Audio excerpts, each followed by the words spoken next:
Pace bene, masih di mea culpa. Bacaan dari Matius 5 ayat 20 sampai 37. Bacaan untuk minggu ke-6 di masa biasa. Maka aku berkata kepadamu, jika hidup keagamaanmu tidak lebih benar daripada hidup keagamaan ahli-ahli Taurat dan orang-orang Farisi, sesungguhnya kamu tidak akan masuk ke dalam kerajaan surga. Kamu telah mendengar yang difirmankan kepada nenek moyang kita, jangan membunuh. Siapa yang membunuh harus dihukum. Tetapi aku berkata kepadamu, setiap orang yang marah terhadap saudaranya harus dihukum. Siapa yang berkata kepada saudaranya kafir harus dihadapkan ke mahkamah agama.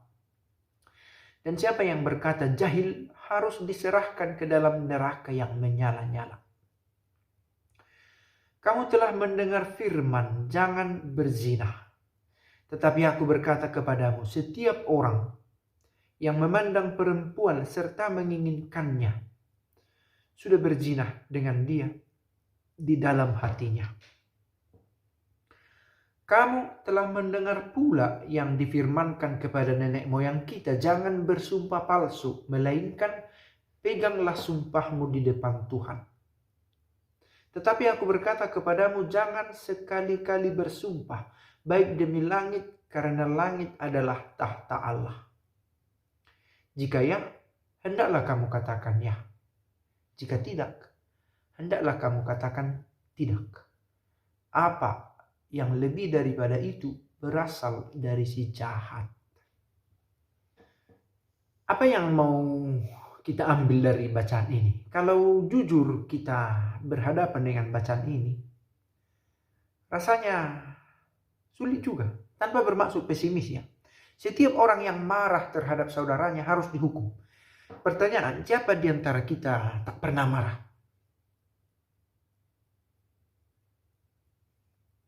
Bahkan hal-hal sangat kecil pun bisa membuat kita marah kalau sedang tidak mood. Kalau sedang ada masalah lain. Kalau sedang ada ketidaknyamanan di hati kita. Ada hal-hal yang kecil dilakukannya tapi sudah menumpuk selama ini mungkin kita diamkan. Marah. Cara marahnya macam-macam. Ada yang dengan kata-kata yang pedas. Ada yang ketus-ketus. Ada yang sampai dengan kekerasan. Tapi pertanyaan mendasarnya tadi, siapa di antara kita tidak pernah marah? Ternyata ada kecenderungan marah itu. Tetapi hanya marah pun sudah dikatakan harus dihukum. Siapa yang berkata kafir? Siapa yang berkata jahil? Hanya dengan kata-kata saja sudah menjadi masalah.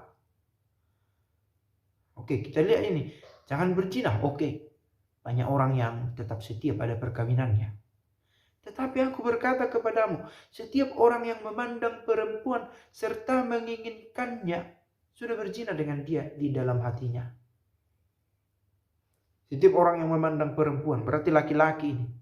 Tapi di zaman sekarang ini ada juga perempuan yang mengingini perempuan. Zaman semakin lain, tetapi entah laki-laki, entah perempuan, hanya karena menginginkan, itu sudah berzina dengan dia di dalam hatinya.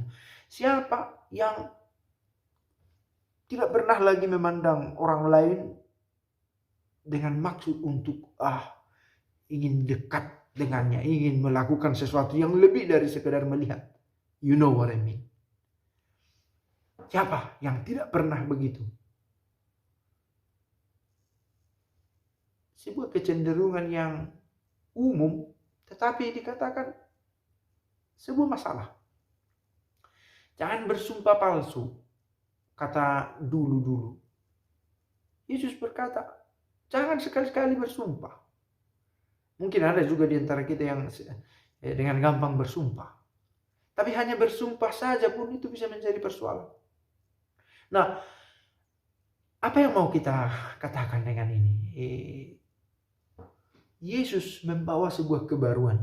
Kebaruannya ini mendorong kita untuk lebih lebih memperhatikan gerak-gerik spiritual, gerak-gerik rohani, gerak-gerik pikiran kita untuk lebih penuh perhatian dalam hidup.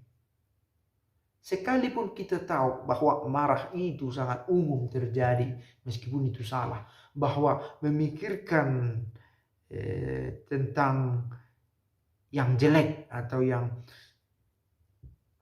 terlalu passionate terhadap orang lain, itu sesuatu yang umum, tetapi tidak tepat. Itu juga sesuatu yang umum, tetapi harus tetap disadari. Itu sebagai ketidakwajaran. Lalu bersumpah pun yang mungkin umum dilakukan, tetapi harus tetap disadari. Setiap aksi yang dilakukan itu berpotensi pada kekeliruan, pada yang buruk. Nah, dalam sesuatu yang umum itu kita diajak untuk melihat ada apa dengan ini. Apakah saya dalam jalan masuk ke dalam kerajaan surga atau tidak dengan kebiasaan-kebiasaan saya, atau dengan kecenderungan-kecenderungan saya. Lalu karena ternyata marah itu sangat umum, memikirkan untuk menginginkan orang lain sangat umum, bersumpah sangat umum. Kalau begitu, untuk masuk ke dalam kerajaan surga, kita tidak bisa hanya mengandalkan diri kita. Dalam arti kerinduan untuk selalu dekat dengan Allah, untuk selalu meminta bantuannya dalam segala kekurangan kita, adalah juga jalan masuk ke dalam kerajaan surga. Karena kita tahu kecenderungan untuk marah atau kecenderungan yang buruk yang lain ada pada kita. Kalau begitu, kalau saya hanya mengandalkan kemampuan saya sendiri, bagaimana saya bisa masuk ke dalam kerajaan surga? Beriman, berharap kepada Allah